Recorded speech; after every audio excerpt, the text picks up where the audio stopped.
Hey everybody, welcome back to Stamping School. My friend Betsy reminded me of this tent card that I did back in 2017. I had to go back and see how long ago it was.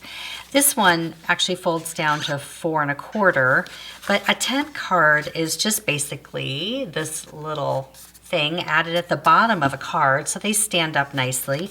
This one had a little pull out, if you guys remember this daisy set from ages ago. This has got a little window and then the back. And the idea back then was to put this on someone's desk at work, or they could stand it up somewhere, because sometimes cards will just, like a normal card, after a little while sitting out with the humidity, just kind of goes, right? It looks like this on the counter after a few days. So a tent card just stops that from happening because it still folds down pretty flat, but it's always going to stand up nicely. Both sides should look cute. And it could even have like a little surprise pull out, like this one has a little gift certificate pull out in the back. So let me show you the basic bones of it, and then I'll show you these in a little more detail. Whichever orientation you want to do, if you want to do landscape or portrait, whichever one, the fold should be at the top. And then you're going to need the little mechanism down here, which is exactly the same length as your card, but you're going to score it. This is a 3" by 5½ piece, because this card is 5½ inches across, 3 by 5½, and then you want to score it at 1/2 inch, 1½ inches, and 2½ inches. So basically you've got 1/2 inch, 1 inch, 1 inch, and 1/2 inch. And that gives you this accordion W kind of a fold, like this, that you're gonna hook your card together. And you could make this a full inch, but it gets a little more bulky. And you're gonna add your glue just on this little 1/2 inch piece here. Whether you use like some tear tape, sticky strip or something, or just your glue, but you're gonna put this on your card like this. This goes on the very bottom. So the little skinny pieces are to glue on, like that, okay? And then this one, there, goes like this, right? So now we can glue this little skinny flap right here. That goes here.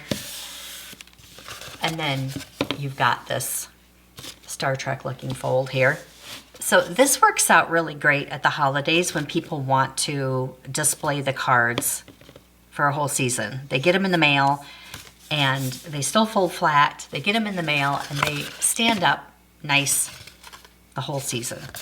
So, and that's really the basics of a tent card. So let me show you this one. This one is just your basic 4¼ by 11 card with that same little mechanism down at the bottom. And then I just put a shaker card for the top. I'll put the recipes and the measurements down for you from this one. And then on the back, it's got a little pocket back here for a gift card. So again, this one's bulkier because it's a shaker card. I wouldn't want to put this through the mail like this. I'd probably put it in a padded envelope. But again, you can put this on someone's desk or something and it's gonna stand up nice and tall, even when they're heavy like this. Okay, now this one, I wanted to give somebody a shopping gift certificate. So this one has a little Fresh Market gift certificate. But this is using the Le Shop's designer paper. Now there's a whole bundle in the catalog that has all these little storefronts and everything, but I didn't want to really commit to all that, so I just bought the designer paper and cut out all these little houses and stores. It's got patterns on one side and it's got these little storefronts on the other side. So I just trimmed those out by hand. So for this one, it was kind of fun. I just took some of this designer paper and I added a little piece across the bottom for the cobblestone walkway down here, like that. Just 1 inch of that. And then I just added all of these little cut out storefronts. Now I did do something fun with the awning here on this one.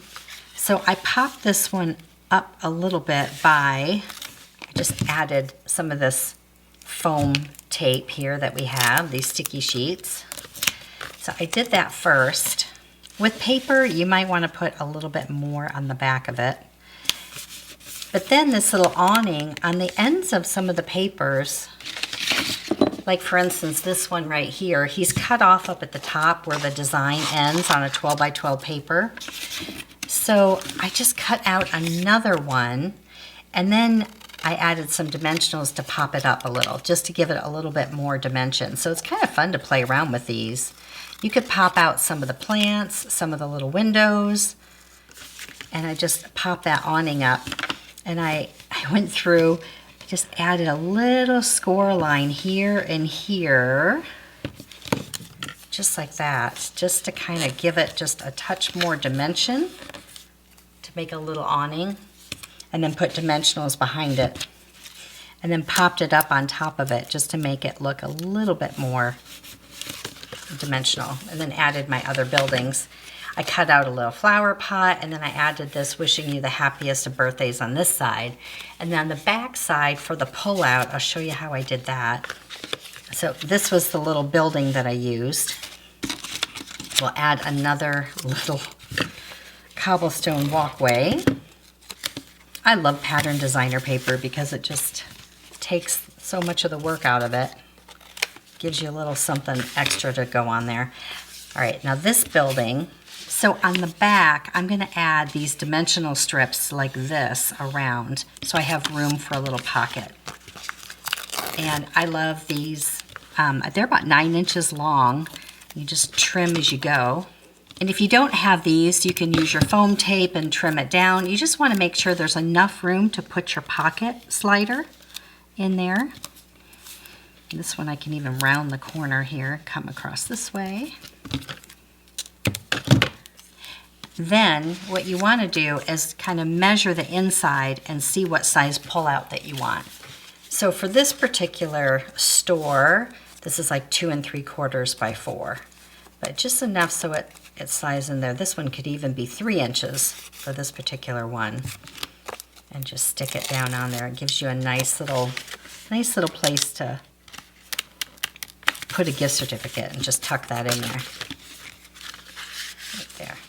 A little ribbon tucked between those two pieces. I put a little piece of cardstock to cover up where I taped it down, like that. And then another idea, now this one is a little house card. It's also the tent. It's just done with white cardstock.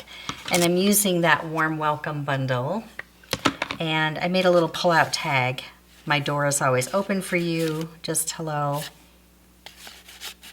Just a little something extra to put there. Cute little set. And I think I showed you this one before. This one was done by Debbie Mookie. She's one of the demonstrators on my team in Mayville, Wisconsin. And I love, love, love this card that she did with this. She did this great brick background. And I love everything about this card. I've kept it. So cute with a little cat. So I just did a gray door. I did that just for something a little different. So tent cards are fun. They don't take that much more paper. And it's just an extra little something something to put on your cards. All right, go make one. We'll see you next time. See it, learn it, stamp it.